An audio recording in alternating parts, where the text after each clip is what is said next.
नमस्कार, स्वागत है आप सभी का एबी स्टार न्यूज में और मैं हूं आपके साथ जुबैर चौधरी। वक्त तो चला देश लाइव का, जहां सबसे पहले बात करेंगे राहुल गांधी की सदस्यता रद्द होने के बाद मचे संग्राम की। सूरत कोर्ट ने मानहानि के मामले में राहुल गांधी को दोषी करार देते हुए 2 साल की सजा सुनाई है, जिसके बाद कांग्रेस नेता की सदस्यता रद्द हो गई है। तो वहीं अब सदस्यता खत्म होने के प्रावधान के खिलाफ सुप्रीम कोर्ट में याचिका दाखिल की गई है। बता दें कि केरल के रहने वाली आभा मुरलीधरन ने राहुल गांधी के मामले का हवाला देते हुए शीर्ष अदालत में याचिका दाखिल की है। याचिका में महिला ने जनप्रतिनिधित्व कानून की धारा 8(3) को असंवैधानिक करार देने की मांग की है। बता दें कि केरल के वायनाड संसदीय सीट का प्रतिनिधित्व कर रहे राहुल गांधी को शुक्रवार को लोकसभा की सदस्यता के लिए अयोग्य ठहराया गया था। लोकसभा सचिवालय की ओर से जारी की अधिसूचना में कहा गया था कि उनकी अयोग्यता संबंधी आदेश 23 मार्च से ही प्रभावी हो जाएंगे। तो वहीं याचिका में कहा गया है कि चुने हुए प्रतिनिधि को सजा होते ही उनकी सदस्यता जाना असंवैधानिक है। दरअसल इस धारा के तहत किसी भी जनप्रतिनिधि को 2 साल या उससे अधिक की सजा पर उनकी सदस्यता को रद्द किया जाता है। याचिका में कहा गया है कि वायनाड से सांसद राहुल गांधी को अयोग्य घोषित करने के मामले के कारण सुप्रीम कोर्ट में याचिका दाखिल की गई है।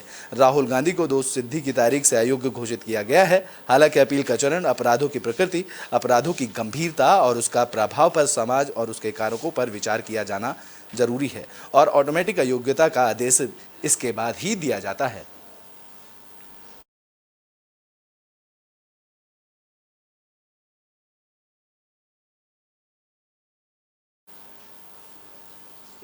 तो सदस्यता रद्द किए जाने के मुद्दे को लेकर कांग्रेस जगह जगह प्रदर्शन कर रही है। तो वहीं देश भर में कांग्रेस ने कई राज्यों में प्रदर्शन किया है। राहुल गांधी की सदस्यता खत्म होने पर कांग्रेस बीजेपी पर हमलावर है, जिसके चलते देश भर में कांग्रेस के कार्यकर्ताओं ने प्रदर्शन करने का ऐलान किया है। बता दें कि देश भर में सभी कांग्रेस के वरिष्ठ नेताओं को दिल्ली बुलाया गया, जिसके बाद कांग्रेस शासित राज्यों को मुख्यमंत्री को भी दिल्ली में बुलाया गया है।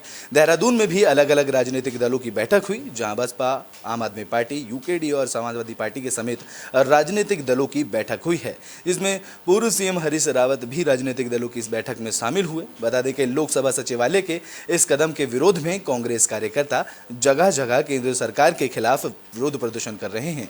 जहां भरतपुर में भी कांग्रेस कार्यकर्ताओं ने विरोध प्रदर्शन किया और प्रधानमंत्री नरेंद्र मोदी का पुतला फूंका है। इस फैसले के खिलाफ कांग्रेस कार्यकर्ता उपखंड से लेकर जिला स्तर तक प्रदर्शन कर रहे हैं। राजस्थान के भरतपुर जिले में भी कांग्रेस पदाधिकारियों ने राहुल गांधी की लोकसभा सदस्यता रद्द करने की निंदा की है और प्रदर्शन किया है।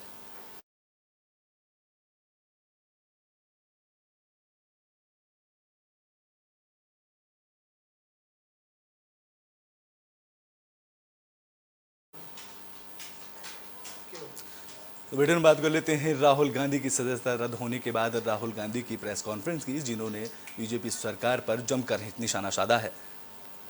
कांग्रेस नेता राहुल गांधी को लोकसभा सदस्य के अयोग्य ठहराए जाने के बाद शनिवार को पहली बार प्रेस कॉन्फ्रेंस की, जहां पूर्व सांसद यहां अपनी बहन और पार्टी महासचिव प्रियंका गांधी के साथ दिल्ली के कांग्रेस मुख्यालय पहुंचे, जहां केंद्र की बीजेपी नीतीश सरकार पर उन्होंने जमकर हमला बोला है। इस दौरान उन्होंने कहा कि संसद सदस्य से अयोग्य ठहराकर उन्हें चुप नहीं कराया जा सकता और वे देश के लिए सवाल हमेशा पूछते रहेंगे।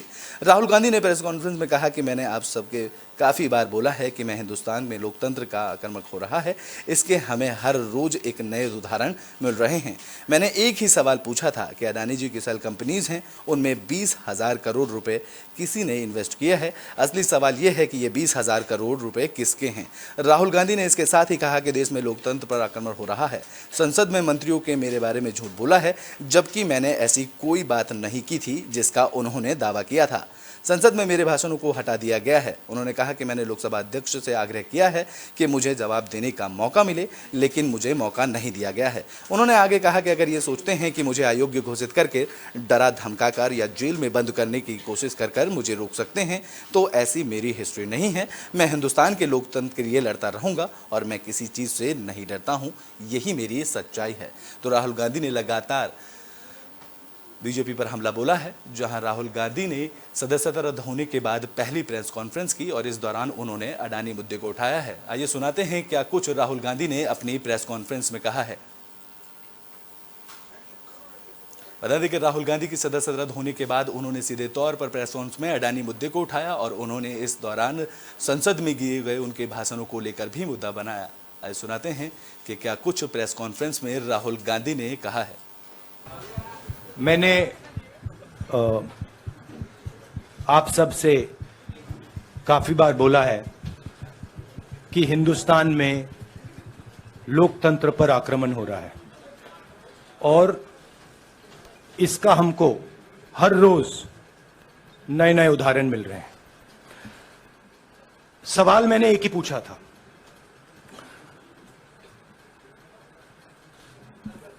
फाउंडेशन पे जाता हूं, अदानी जी की शेल कंपनीज हैं, अदानी जी की शेल कंपनीज हैं, उसमें 20,000 करोड़ रुपया किसी ने इन्वेस्ट किया। अदानी जी का पैसा नहीं है, का पैसा नहीं है। अदानी जी का इंफ्रास्ट्रक्चर बिजनेस है, पैसा किसी और का है। सवाल यह है, ये जो 20,000 करोड़ रुपए हैं, ये किसके हैं? ये सवाल मैंने पूछा। मैंने पार्लियामेंट हाउस में प्रूफ देके, जो मीडिया रिपोर्ट से मैंने निकाला, अदानी जी और नरेंद्र मोदी जी के रिश्ते के बारे में डिटेल में बोला। रिश्ता नया नहीं है, रिश्ता पुराना है। जब नरेंद्र मोदी जी गुजरात के सीएम बने थे, तब से रिश्ता है और उसके बहुत सारे पब्लिक प्रूफ्स हैं। हवाई जहाज में मैंने फोटो दिखाई, नरेंद्र मोदी जी बड़े कंफर्ट में बैठे हुए थे अपने दोस्त, अपने मित्र के साथ। पार्लियामेंट में मैंने दिखाई। यह सवाल मैंने पूछा। फिर मेरी स्पीच को एक्सपंज किया गया। मैंने स्पीकर को डिटेल चिट्ठी लिखी, पॉइंट बाय पॉइंट, कि मैंने कहा कि एयरपोर्ट्स अदानी जी को रूल बदल के दिए गए हैं। ये लीजिए रूल की कॉपी, उसको बदला गया है। चिट्ठी लिखी, कोई फर्क नहीं पड़ा। फिर मेरे बारे में मंत्रियों ने पार्लियामेंट में झूठ बोला, बोला कि मैंने विदेशी ताकतों से मदद मांगी। मैंने ऐसी कोई बात नहीं की है। मैंने कहा स्पीकर से, मैंने जाके कहा, स्पीकर सर, पार्लियामेंट का नियम है कि अगर किसी मेंबर पर कोई एक्यूजेशन लगाता है तो उस मेंबर को जवाब देने का हक होता है। मैंने एक चिट्ठी लिखी, उस चिट्ठी का जवाब नहीं आया। दूसरी चिट्ठी लिखी, उस चिट्ठी का जवाब नहीं आया। फिर मैं स्पीकर के चैम्बर में गया। मैंने स्पीकर सर से कहा, स्पीकर सर, ये कानून है, ये रूल है, इन्होंने झूठा आरोप लगाया है, मुझे आप बोलने क्यों नहीं दे रहे हैं? स्पीकर सर मुस्कुराते हैं, कहते मैं नहीं कर सकता। और फिर उसके बाद आपने सबने देखा क्या हुआ। सवाल पूछना मैं बंद नहीं करूंगा। नरेंद्र मोदी जी का अदानी के साथ क्या रिश्ता है और 20,000 करोड़ रुपए किसके हैं, मैं पूछता जाऊंगा। मुझे कोई डर नहीं लगता इन लोगों से। और अगर ये सोचें कि मुझे डिस्क्वालीफाई करके, धमका के, जेल में डाल के मुझे बंद कर सकते, नहीं, मेरी वो हिस्ट्री नहीं है। मैं हिंदुस्तान के लोकतंत्र के लिए लड़ रहा हूं और मैं हिंदुस्तान के लोकतंत्र के लिए लड़ता रहूंगा, किसी चीज से नहीं डरता हूं। तो बुलेटिन में अब बात कर्नाटक चुनाव की कर लेते हैं, जहां कर्नाटक चुनाव को लेकर सभी पार्टियों ने तैयारियां तेज कर दी हैं। इसी कड़ी में कांग्रेस ने 124 उम्मीदवारों की लिस्ट जारी की है। कांग्रेस ने कर्नाटक में होने वाले विधानसभा चुनाव के लिए शनिवार को 124 उम्मीदवारों की अपनी पहली लिस्ट जारी की है, जहां पूर्व मुख्यमंत्री सिद्धरमैया को वरुणा सीट से चुनावी मैदान में उतारा गया है, जिसके अनुसार प्रदेश कांग्रेस कमेटी के प्रमुख डीके शिवकुमार अपने कनकपुरा विधानसभा क्षेत्र से चुनाव लड़ेंगे, जहां पार्टी ने पूर्व उप मुख्यमंत्री जी परमेश्वर को कोराद गोरे क्षेत्र मैदान से उतारा है। तो वहीं पूर्व मंत्री एच मनियप्पा को और प्रियांक खड़गे को देवहल्ली और चीतापुर से चुनाव मैदान में उतारा है। बता दें कि प्रियांक कांग्रेस अध्यक्ष मल्लिकार्जुन खड़गे के बेटे हैं। दरअसल कांग्रेस चुनाव समिति ने 17 मार्च को दिल्ली में एक बैठक के बाद उम्मीदवारों की लिस्ट जारी की है। समिति की अध्यक्षता कांग्रेस प्रमुख खड़गे ने की, जिसमें बैठक में राहुल गांधी भी मौजूद रहे थे। कर्नाटक विधानसभा चुनाव के लिए अपने उम्मीदवारों की लिस्ट जारी करने वाली कांग्रेस पहली पार्टी है। बता दें कि कर्नाटक में मौजूदा विधानसभा का कार्यकाल मई में समाप्त होगा। उससे पहले राज्य में चुनाव होने हैं और कांग्रेस दक्षिणी राज्यों में भारतीय जनता पार्टी से सत्ता छीनने की कोशिश कर रही है।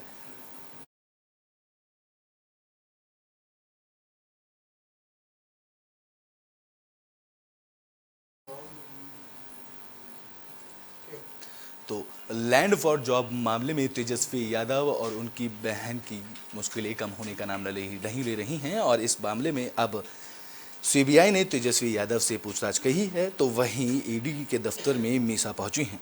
लैंड फॉर जॉब स्कैम मामले में लालू परिवार की मुश्किलें कम होने का नाम नहीं ले रही हैं। बिहार के डिप्टी सीएम तेजस्वी यादव से सीबीआई ऑफिस में पूछताछ का सिलसिला जारी है, तो वहीं दूसरी ओर लालू यादव की बेटी मीसा से ईडी ने सवाल जवाब किए हैं। बता दें कि सीबीआई ऑफिस पहुंचने से पहले तेजस्वी यादव ने कहा कि हमने जांच एजेंसियों को हमेशा सहयोग किया है। देश का माहौल आजकल आप देख ही रहे हैं, झुकना बहुत आसान है और लड़ना बहुत मुश्किल है। हम लोग लड़ेंगे और जीतेंगे भी। दरअसल तेजस्वी यादव से पूछताछ के लिए दिल्ली सीबीआई दफ्तर में बुलाया गया, जिसमें पहले सीबीआई ने तेजस्वी यादव को 3 बार समन दिया था, लेकिन तेजस्वी यादव ने पत्नी की बीमारी का होने के बाद कहकर पेश नहीं हुए थे। इसके बाद तेजस्वी यादव सीबीआई के समन को रद्द करने के लिए दिल्ली हाई कोर्ट पहुंच गए थे। कोर्ट ने डिप्टी सीएम की सीबीआई समन को रद्द करने वाली याचिका को खारिज कर दिया था। हालांकि सीबीआई ने कोर्ट से यह भी कहा था कि फिलहाल तेजस्वी यादव को गिरफ्तार नहीं किया जाएगा। बता दें कि सीबीआई तेजस्वी यादव से कुछ दस्तावेज दिखाकर उनसे पुष्टि करेगी और ये दस्तावेज लैंड फॉर जॉब मामले से जुड़े हुए हैं। तो वहीं जमीन के बदले नौकरी मामले में आरजेडी सुप्रीमो लालू यादव, उनकी पत्नी राबड़ी देवी और बेटी मीसा भारती की पिछले दिनों दिल्ली की एक अदालत में पेशी हुई थी, जिसमें उन्हें जमानत मिल गई थी। अब land for job scam case में तेजस्वी यादव से सीबीआई पूछताछ कर रही है और लगातार ईडी के दफ्तर पे मीसा से सवाल जवाब किए जा रहे हैं।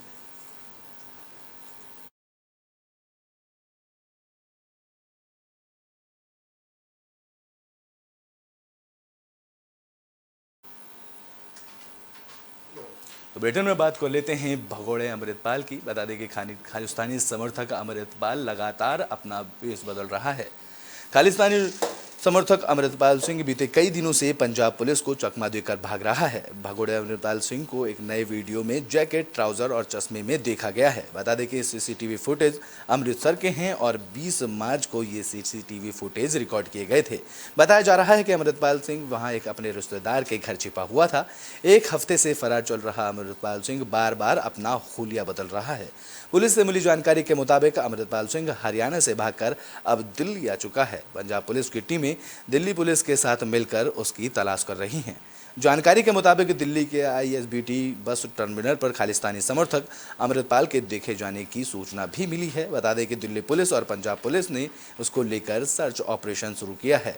अमृतपाल सिंह ने अब एक साधु का वेश धारण कर लिया है। सूत्रों ने बताया है कि अमृतपाल सिंह के साथ पत्तरपल्ली प्रीत सिंह भी मौजूद हैं, जहां उनके साथ पंजाब में भागने में उन्होंने उनकी मदद की थी। बता दें कि यथातन के तौर पर उत्तराखंड, देहरादून, हरिद्वार, उधम सिंह नगर के जिलों में भी अलर्ट जारी किया गया है, जहां उत्तराखंड के पुलिस महानिदेशक अशोक कुमार ने बताया कि खालिस्तानी समर्थक अमृतपाल सिंह के राज्य में प्रवेश करने की संभावना के मद्देनजर एहतियात के तौर पर राज्य के देहरादून, हरिद्वार और उधम सिंह नगर जिले में हाई अलर्ट जारी किया गया है। उन्होंने कहा है कि पुलिस ने तीनों जिलों की सीमाओं और अन्य क्षेत्रों में सघन चेकिंग अभियान चलाया है, जिसको लेकर लगातार अमृतपाल को पकड़ने की कोशिश की जा रही है।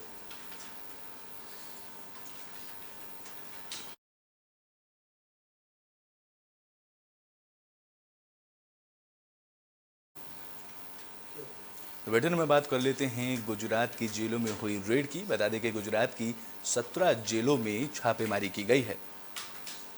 साबरमती समेत गुजरात की 17 जेलों में शुक्रवार रात से ताबड़तोड़ छापेमारी की गई, जहां जेलों से कई मोबाइल फोन बरामद किए गए हैं। बता दें कि गृह मंत्री हर्ष संघवी ने कंट्रोल रूम से छापेमारी की लाइव निगरानी भी की है, जहां साबरमती जेल में अतीक अहमद बंद है और रेड कॉर्नर के पीछे मकसद गैरकानूनी काम को प्रवेश करना लाना है। साथ ही इसका पता लगाना है कि क्या नियमों के अनुसार कैदियों को उचित सुविधाएं मिल रही हैं या नहीं। यह जानकारी बता दें कि यह जानकारी गुजरात के डीजीपी विकास साहे ने दी है। जानकारी के मुताबिक रात भर में 1700 पुलिसकर्मियों ने साबरमती समेत गुजरात के 17 जेलों में छापेमारी की है। जेलों में कई मोबाइल फोन जब्त किए गए हैं, जहां छापेमारी की निगरानी के साथ राज्य के गृह मंत्री हर्ष संघवी के साथ साथ गृह विभाग के वरिष्ठ अधिकारियों और पुलिस भवन के वरिष्ठ पुलिस अधिकारियों ने की है। इस दौरान गुजरात के डीजीपी विकास साहे ने बताया है कि जानकारी मिली है कि कहीं कहीं से मोबाइल फोन मिले हैं। इस जांच में पुलिस के साथ साथ सीनियर डॉग अफसर भी शामिल हैं और इस कार्य की पूरी रिकॉर्डिंग की जा रही है। इसका लाइव टेलीकास्ट हम गांधीनगर के स्टेट कंट्रोल रूम से भी देख पा रहे थे। बता दें कि रेड के दौरान गुजरात पुलिस के कर्मचारियों ने इस बात की जांच की कि कैदियों को क्या क्या सुविधाएं जेल में दी जा रही हैं। राज्य के मुख्यमंत्री भूपेंद्र पटेल ने भी सीएम डैशबोर्ड से रेड पर निगरानी रखी। ये ऑपरेशन अहमदाबाद, राजकोट, सूरत, बड़ौदा, जामनगर, महसाणा, भावनगर के समेत गुजरात के कई जेलों में किया गया है। बता दें कि साबरमती जेल सबसे बड़ा है, इसलिए वहां पर 300 से ज़्यादा पुलिसकर्मियों ने छापेमारी की है।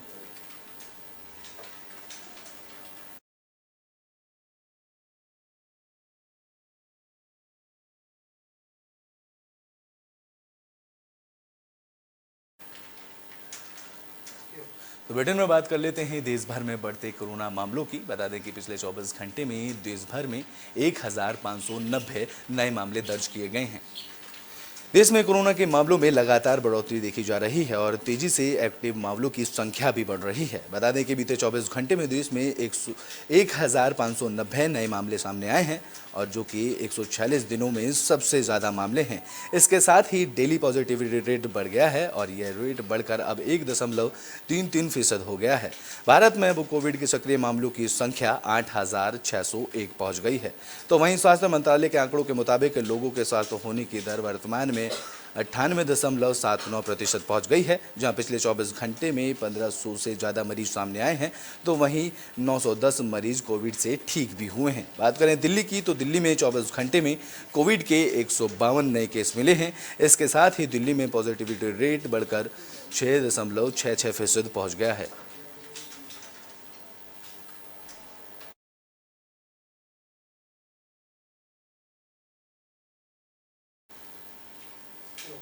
तो बुलेटिन के आखिरी में बात कर लेते हैं मौसम की, जहां लगातार हो रही बारिश ने गर्मी से राहत दी है। तो वहीं मौसम विभाग ने यूपी के 23 जिलों में येलो अलर्ट जारी किया है। देश में पिछले हफ्ते से कई राज्यों में बेमौसम बारिश हो रही है, जिसके चलते लोगों को चिलमिलाती गर्मी से राहत मिली है। भारत मौसम विभाग के मुताबिक राजधानी समेत देश के कई हिस्सों में 25 मार्च और 26 मार्च को बारिश हो सकती है, जहां मौसम विभाग के अनुसार मध्य प्रदेश, छत्तीसगढ़ और महाराष्ट्र के जिलों के समेत 26 मार्च को बिजली गरजने के साथ हल्की बारिश होने की संभावना जताई गई है। मौसम विभाग ने चंडीगढ़ के विदर्भ के कुछ इलाकों में ओले गिरने की भी संभावना जताई है, जिसके चलते पूर्व मध्य प्रदेश, विदर्भ और छत्तीसगढ़ में येलो अलर्ट जारी किया गया है। इसके अलावा राजस्थान के अलवर, भरतपुर, धौलपुर, करौली, हनुमानगढ़ जिलों में आसपास क्षेत्रों में हल्की बारिश होने की संभावना जताई गई है। साथ ही ओलों के साथ 20.40 किलोमीटर प्रति घंटे की रफ्तार से तेज हवा चलने का अनुमान भी जताया गया है। बता दें कि मौसम विभाग ने 26 मार्च के लिए यूपी के 23 जिलों में येलो अलर्ट जारी किया गया है। यूपी के 23 जिलों में बारिश होने के आसार जताए गए हैं। इसके अलावा दिल्ली में भी मौसम खुशनुमा रहने की संभावना जताई जा रही है।